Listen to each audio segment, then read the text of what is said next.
Halo, selamat datang di akun Berkontemplasi, di mana akun tempat gue untuk membagikan hasil kontemplasi gue, gitu. Dan kali ini gue mau cerita tentang satu buku fiksi yang sebenarnya udah gue baca dari beberapa bulan yang lalu, cuma gue baru terpanggil, nggak baru sih. Eh, udah lama terpanggilnya, cuma baru pengen aja nge-record sekarang tentang apa yang gue dapat dari buku ini gitu. Jadi sebenarnya buku ini tuh tentang dua orang yang saling jatuh cinta tapi terhalang sama traumanya masing-masing gitu. Kalau misalnya dari blurb di belakang buku ini sih ya, dibilangnya kayak gini.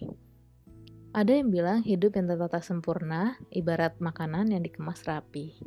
Semuanya tersusun pada tempatnya, cantik. Lalu, tanpa disangka, terjadilah suatu peristiwa. Kemasan itu tersenggol dan isinya berserakan di lantai. Hidup yang selama ini dikenal Satin, runtuh saat ia menyadari dirinya tidak lebih dari sekedar perempuan kesepian. Dalam kenekatan seseorang yang selalu bisa menyelesaikan apapun dalam hidupnya, Satin menemukan solusi yang mempertemukannya dengan lelaki asing bernama Ash. Hubungan yang mereka mulai dengan keterikatan kontrak di atas kertas dan harus tunduk pada aturan. Ternyata malah tunduk pada gejolak perasaan mereka sendiri. Lalu terjadilah peristiwa demi peristiwa yang menghadirkan pertanyaan. Jika semua hal di muka bumi ini diatur oleh takdir, apakah pertemuan dan perpisahan juga harus takluk pada takdir? Begitulah. Kalau lo seorang alpha female yang selalu fokusnya kepada kerja kerja kerja gitu dan lupa dengan aspek hidup lo yang lain yaitu cinta, gue rasa sih lo akan bisa relate dengan kondisi Satin ini sih, dimana Satin si pekerja keras yang selalu, bukan yang selalu, yang tiba-tiba merasa kesepian dan menginginkan sosok yang selalu bisa dia ajak untuk bicara gitu. Dan ya, ketika dia mencari, ternyata dia dipertemukan dengan seseorang yang serupa dengan diri dia, yang dimana juga pekerja keras dan juga kesepian, butuh seseorang untuk berbicara. Yang mana mereka berdua dipertemukan dari dating apps deh kalau nggak salah, agak-agak lupa. Antara dating apps atau macomblang lain lah gitu. Waktu di seperempat awal buku ini, gue tuh ngerasa kayak gemes banget gitu kan.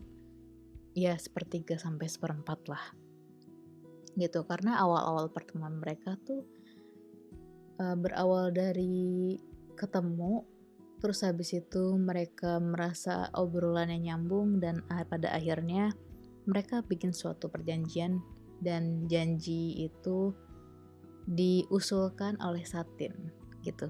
Dia bilang kayak, kamu butuh temen ngobrol dan aku butuh seseorang untuk bisa diajak dating. Gimana kalau misalnya kita bikin suatu perjanjian di atas kertas gitu. Kita jalani dengan syarat-syarat tertentu, jadi tidak ada suatu ikatan yang lebih dari sekedar kontrak. Gue langsung mikir kayak, apakah bisa gitu kan, seseorang yang bersama tanpa ikatan gitu. Karena ini tuh jadi mengingatkan gue dengan pengalaman gue sendiri yang dimana awalnya gue dengan salah seorang teman gitu, yang gue pikir kita bisa berteman aja seperti biasa gitu, teman ngobrol, teman cerita, yang ternyata Entah kenapa kalimat cewek cowok tidak bisa sahabat jadi terasa akurat di kondisi tersebut. Jadi bingung gitu. Gue itu jadi mengingatkan pada masa-masa itu, yang dimana gue tuh sangat bangga karena bisa mematahkan stigma cewek cowok tidak akan bisa jatuh cinta satu sama lain gitu. Tapi mungkin ternyata aku yang terlalu polos, yang dimana kayaknya emang secara natural tuh cewek cowok ada kemungkinan untuk saling jatuh cinta atau ya salah satunya aja gitu. Dan apakah perasaan itu bisa ditahan? Kayaknya tidak, menurut gue. Kayak suatu perasaan itu tidak akan bisa dikontrol, tapi kita bisa mengkontrol perilaku kita terhadap perasaan yang muncul di diri kita. Dulu ketika gue berpikir bahwa cewek cowok itu bisa temenan aja, gue tuh sampai mikir kayak, terus buat apa kita punya pacar kalau misalnya kebutuhan kedekatan kita dengan seseorang lawan jenis itu bisa kita dapatkan lewat teman aja gitu. Iya, gue mengerti ada beberapa hal yang tidak bisa sembarang dilakukan oleh seseorang yang tidak ada statusnya gitu kan. Maksudnya status hubungan pasangan. Dan dulu gue sampai bertanya gitu kan ke beberapa orang. Jadi sebenarnya apa tujuan kita untuk berpasangan gitu. Dan banyak yang bilang kayak cuma biar ada teman ngobrol gitu kan, biar ada someone to talk. Dan itu gue dapetin ketika gue temenan gitu. Terus jadi untuk apa berpasangan itu teh gitu kan. Gue mau atau sekedar untuk bisa jalan-jalan gitu. Jalan-jalan juga bisa kalau hanya sekedar temen doang. Jadi untuk apa berpasangan? Selain untuk hal-hal yang berkaitan dengan kontak fisik ya. Atau ada sesuatu hal yang lebih dalam daripada itu. Tapi pada akhirnya waktu itu gue menyadari bahwa ternyata di antara kita berdua tuh udah ada rasa gitu. Dan rasa itu baru gue sadari ketika gue berteman dengan dia selama antara 10 sampai 11 bulan gitu. Dari sejak kita berdua intens ngobrol ya, karena konteksnya adalah kita ketemu di suatu komunitas gitu, yang dimana udah biasa ngobrol dengan banyak orang, tapi ya pada ada satu masa obrolan kita tuh jadi intens gitu, walaupun gak pernah secara personal gitu, selalu di publik. Tapi ya gak ngerti, ternyata rasa itu muncul dan baru gue sadari ketika di akhir tahun gitu. Dan saat itu gue sangat ke-trigger gitu, badan gue sangat panik gitu.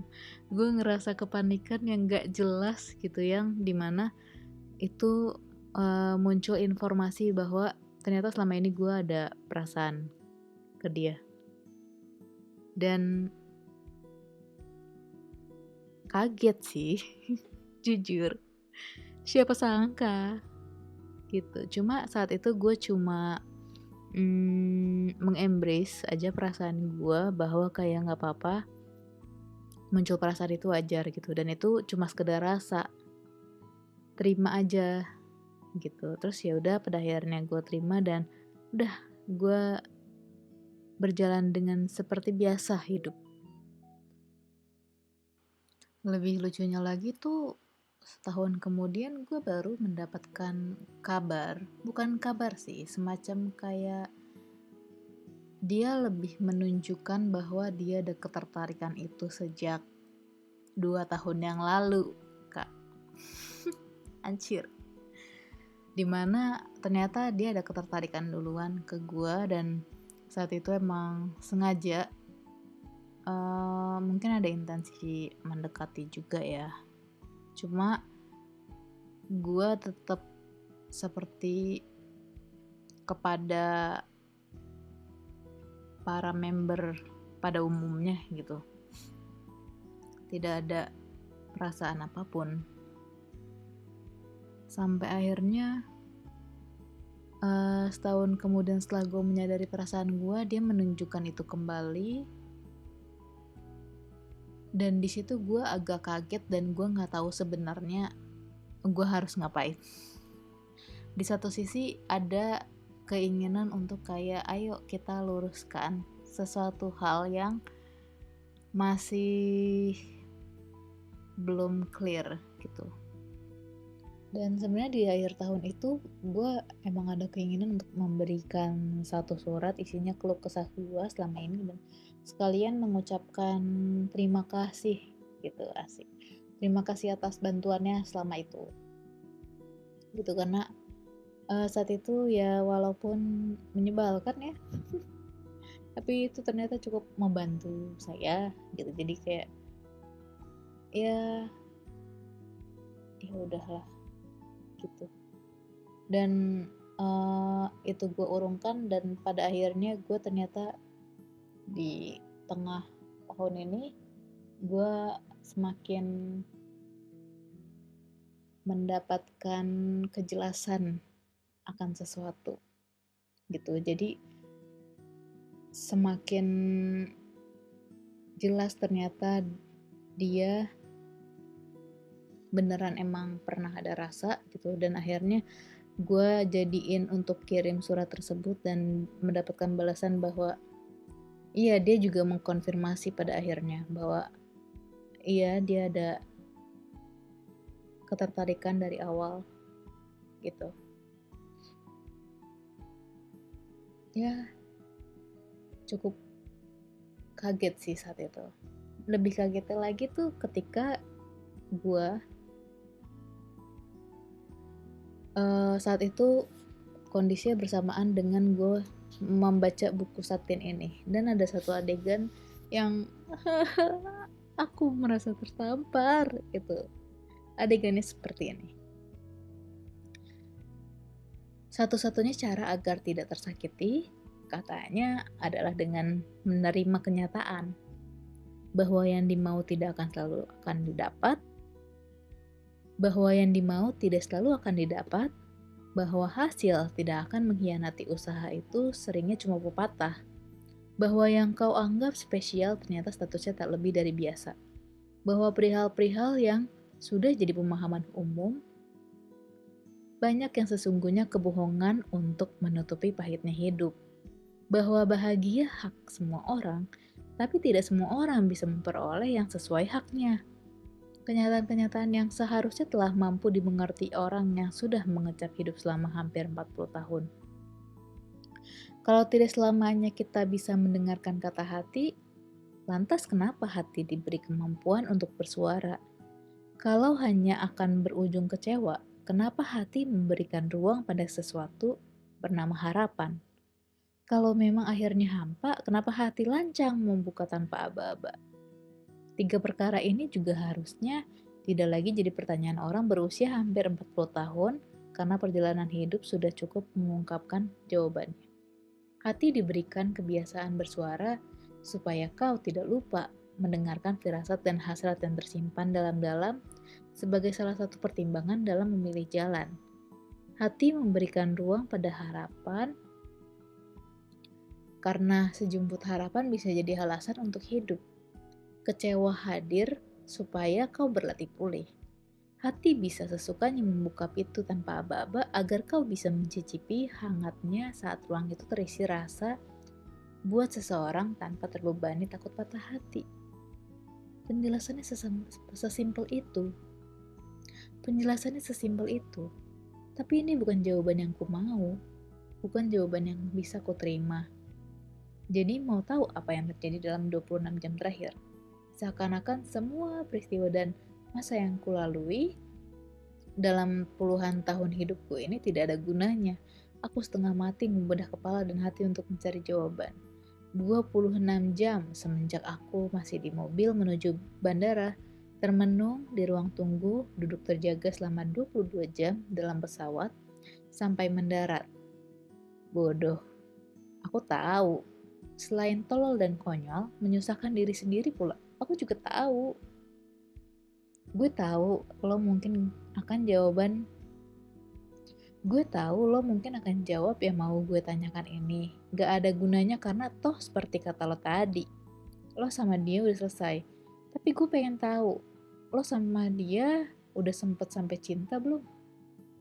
Sembari mematikan rokok, begitu pertanyaan Sabai di satu malam di rumah malam aku bercerita. Aku diam. Dengan si Ash itu, maksud gue, was it love? Katanya. Seakan pertanyaannya perlu diperjelas. Iya, gue tahu maksud lo. Tapi aku tidak melanjutkan dengan memberikan jawaban. Was it love? Cinta gak begini. Cinta bukan kata yang akurat dengan label. Cinta bukan kata yang akurat sebagai label perasaanku ke Ash. Tapi jangan tanya juga kata yang pantas tuh apa. Karena aku juga gak tahu. Kalau aku mendengarkan kata hati, ia cuma bilang, aku rindu. So, was it love? Sabai kembali mengulang. Aku memilih menggeleng. Took you long enough. Sentilan yang kutanggapi dengan memaksa diri tertawa, menutupi gugup yang muncul entah dari mana. Seumuran gue gini juga udah bingung kalau ditanya definisi cinta apa, Bay. Messy, complicated, absurd. Bukan sembarang penjelasan demi menyamarkan gugup. Bukan. Yang kuucapkan ini jujur. Terlalu banyak yang dipikirin sih. Makanya jadi apa tadi? Messy, complicated, absurd. Cinta itu untuk dinikmati, Mbak, bukan dipikirin. Lo sih gampang ngomongin cinta karena jodoh lo udah ketemu dari zaman kuliah. Memulai cinta di umur segitu tuh simple. Pegangan tangan senang, ciuman senang. Malam minggu nonton, duduk sambil rangkulan, senang. Ngobrol ketawa-ketawa, uil-uilan rambut, senang. Maksud lo di umur lo sekarang cinta yang begitu itu gak lagi bikin lo senang? Potong Sabai. Bukan. You had it simple, Bay. You found love when it was still simple. Gak sesederhana itu buat gua di umur sekarang. Bertambahnya usia konon bikin orang lebih bijak, lebih paham, lebih pintar. Tapi itu tidak berlaku untuk urusan hati. Rasa jadi makin kompleks, romansa jadi rumit. Memaknai cinta tidak lagi sesimpel masa-masa umur belasan dan 20-an.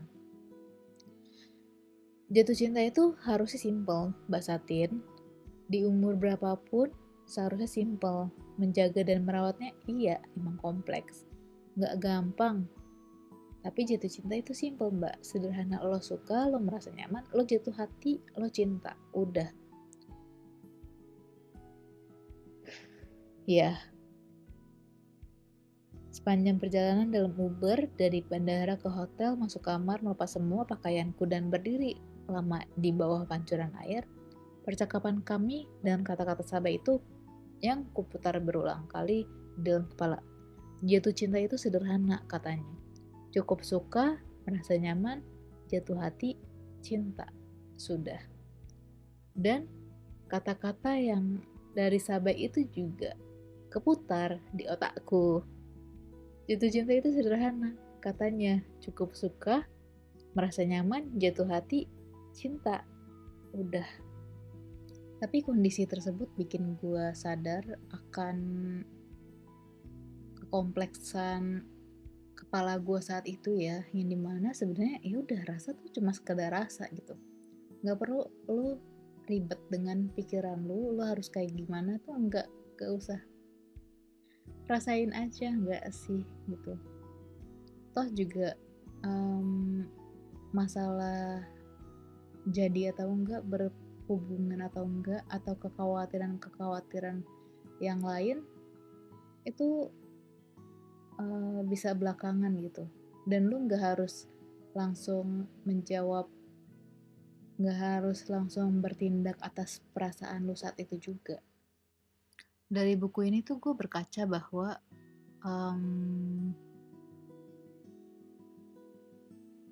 di balik kecemasan atas perasaan yang muncul gitu, apalagi ketika si Ash di sini juga menyatakan perasaan dia bahwa dia sudah melewati batas pelanggaran dari kontrak yang tertulis gitu. Ya udah. Ternyata penulis Satin ini menunjukkan bahwa di balik kecemasan mereka berdua ada suatu trauma yang belum mereka proses gitu. Dan pun juga ternyata di diri gue kayak gitu. Kenapa gue bisa seruwet itu di kepala gue? Kenapa gue sedenial itu dengan perasaan suka? Padahal perasaan suka itu sesuatu hal yang menyenangkan, bukan? Gitu. Tapi ternyata di badan gue bikin merasa panik gitu. Dan pada akhirnya gue menyadari itu karena apa. Dan ya sekarang sih udah diproses ya gitu. Dan setelah kejadian tersebut tuh kayak ada puzzle-puzzle yang muncul. Jadi sebisa mungkin gue menyusun puzzle tersebut dan jadi sebuah kondisi yang utuh dan menunjukkan sesuatu. Dan itu ngasih pesan ke gue cukup oke sih. Begitu teman-teman. Tapi pengalaman itu sangat luar biasa di gue gitu.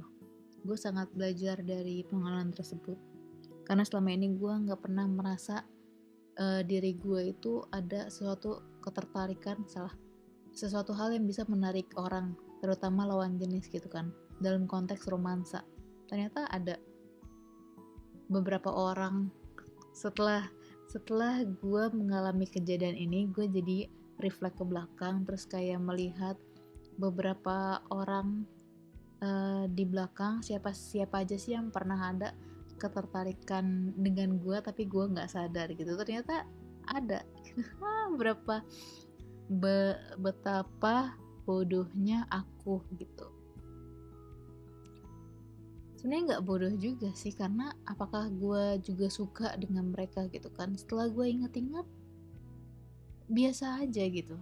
Gue kayak semacam selalu menganggap itu sesuatu hal yang bercanda, karena di ruang publik gitu, mereka hanya bercanda, hanya berbicara di ruang publik, tidak ada yang secara personal langsung ngobrol gitu ke gue. Kan gue bingung gitu. Tapi setelah gue pelajari lagi gitu, setelah gue amati diri gue lagi, ternyata gue yang tidak memberikan ruang untuk mereka berbicara secara personal ke gue gitu. Makanya mungkin karena itu juga mereka cuma bisa berinteraksi lewat publik, lewat forum terbuka gitu. Dan ini juga jadi pelajaran buat gue, kalau misalnya gue suka sama orang yang ternyata ada intensi untuk mendekat ke gue harus open dengan hal tersebut dan juga menunjukkan perasaan gue gitu. Ya, begitulah. Sekian dulu cerita untuk hari ini. Terima kasih udah mendengar bahan kontemplasi, hasil kontemplasi gua tentang cinta, romansa, lelaki, dan review sedikit buku Satin ini. Sampai jumpa di video kontemplasi lainnya. Dadah.